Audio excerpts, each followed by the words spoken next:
Well, Barry, it wasn't the prettiest match, but a great recovery from 3-1 down.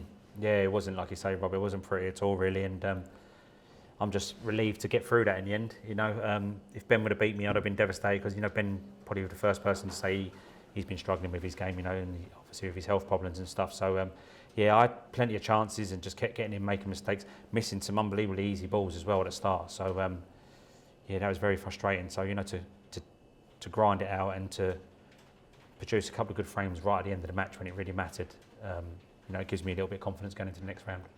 It felt like the ninth was huge because he had that break of 51 and then he'd left himself a long awkward red which he missed, and you had a break of 70 to get yourself one within the winning line. Massive moment in the match. A huge turning point. Well, not a turning point, but a huge moment.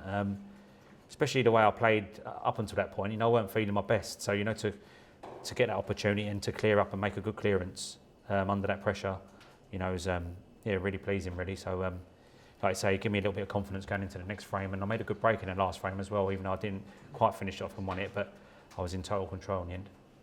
And we've also got the added subplot here of you having to make sure you won a match, that your 15,000 will not only be in your bank balance, it'll be on your ranking points as well, which is huge for the Masters. Absolutely massive. You know, you try not to think about it because it was looking like I was completely safe, and then all of a sudden results and stuff, you know, you can, and points to defend from 2 years ago, you can drop a bit. So that's what's happened. So, you know, try not to think about it, but you can't help it sometimes. You know, it's such a big event, and you know, every player wants to be involved in that tournament.